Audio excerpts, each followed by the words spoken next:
Because let me tell you something.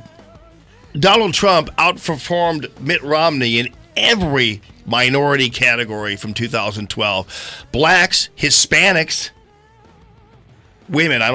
Women minority still these days?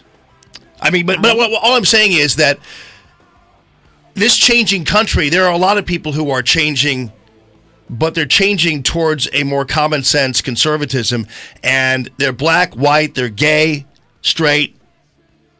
So he outperformed Romney among gays, for crying out loud. I mean, the tent has been made gigantic by Donald Trump, and we appreciate that and are thankful for it. So whatever Van Jones is indicating that the country's changing, it's apparently hasn't changed that much, at least as much as Van Jones' little wet dream would have him believe. Well, and Van Jones saying changing and then wanting to put the Clinton dynasty back in the White House is kind of an oxymoron too, isn't it? Yeah. The country's changing, so let's put up some old white lady in the White House. That's been there before. That's been part of the problem in the system for how many years? 30 plus. That's because Van Jones and his liberal ilk like that feel of having, Master Bill and Hillary managing them. They like that comfort level in the Van Jones' world, but most people in America apparently don't like that. They like freedom. KJ, back to you, brother, at Kevin Jackson TBS. Yeah, I was trying. The more I analyzed and thought about that comment, the more I thought, I don't know. They keep saying the country's changing, but it's changing in a different way, not in the way that Van Jones thinks it is. Well, here's the thing. They always talk about the browning of America, and there's this idea around with the Congressional Black Circus members. Yeah. And other black agencies, NAACP, et cetera, LARASA, they talk about the browning of America. America's too white. And I say to them, okay, great. So where would Americans or anybody else want to go that's black? Does Van Jones want to live in any country in Africa? Short answer, no. Does he want to live in Central America? Short answer, no. When these Muslims run from a country, where do they go? They go to white countries. And what they're saying, in effect, is they want to come to where it's civilized, and then what do when they get here? They want to change it. So what happens? Imagine if Muslims took over America. What would we end up with? We'd end up with the freaking Middle East, and everybody would leave, and then they'd go to do exactly what happened in the cities, that where white people all left and went to the suburbs. What happened? The cities became cesspools, dangerous places to live, and the suburbs are safe, and everybody wants to move to the suburbs.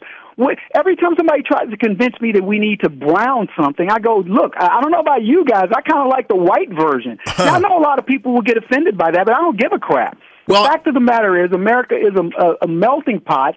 You can live where you want, be what you want, and it's not about white, black, or whatever. It's about this spirit, and we just tapped into that yesterday. Well, but and Kevin too, the thing is though, they're assuming that even let's pretend that there is the browning of America. But Van Jones believes that if the browning of America, then it must be so that it becomes liberal. Now, there are many so-called brown people, I guess he's referring to.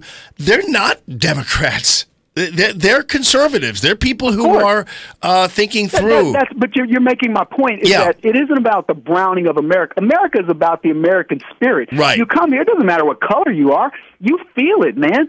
I tell people all the time, I lived in China. I never heard anybody say, Kevin, you like Chinese spirit. No, it doesn't exist. They don't even know what they are. They're just drones in a society. We are individuals that think for ourselves. We do for ourselves, and that creative juice is what makes America work. And now these guys get a chance to see it, man. They saw it in action. We were telling them, Jamie, about the polls. We were telling them, don't believe this nonsense. We talked to them about enthusiasm amongst the Trump voters.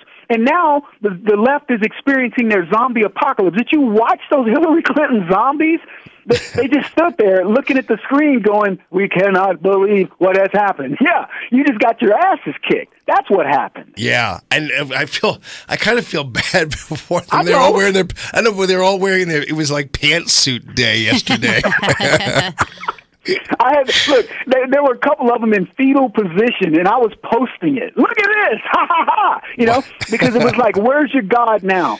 You wanted to. It was so desperate. They were willing to put a woman that we've seen with all the stuff that happened between WikiLeaks and the stuff that the Democrat Party was willing to do to thwart the Republic of America and the democratic system we put in place to vote. They were willing to do anything it took to get that crook elected. And I'm telling you guys, it'll be no different in 4 years. Enjoy your day and get back to work. It's like I tell people, my students, when I would get a guy would become a black belt, I'd say, I remember this kid telling me, he goes, I finally got my black belt. I'm done. I said, dude, you're just going to start working. And he didn't believe me. 5 years later, that's exactly what he told me. He says, Mr. Jackson, you were right.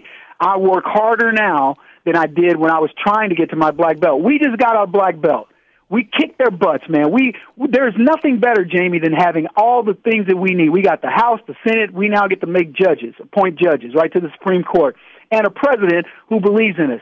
If you rely on any of that, you're crazy. You better get in the game. You better keep Trump honest and everybody else, and we have to now go win over a population, not just the people that supported us. Yeah, let's gloat for a little while. Teabag, do whatever you want to do. Rub it in the faces of liberals. Send them your dirty underwear. I don't care what you do, but at the end of the day, we got to go to work. Yeah, so you're a black belt? Yeah, you knew that. Did I? Well, I have 4 black belts, and I'm testing for a worldwide certification in Krav Maga. I got to get my fat butt in shape for that. Well, I was going to confront you, but I'm not going to do that anymore. I'm sorry, Mr. Jackson. I am for real. All right, man. Well, great. It's been fun, and we're looking forward to a brand new year, brother. That's for sure. Look, this is good news, but trust me, the work begins. But we had to start somewhere. We had to tear the body down to build it back up. Yeah. So I'm looking forward to it. No doubt about it. All right, man. Well, listen, good talking to you. At Kevin Jackson TBS, KJ Radio. Thank you, brother. All right, man. All right.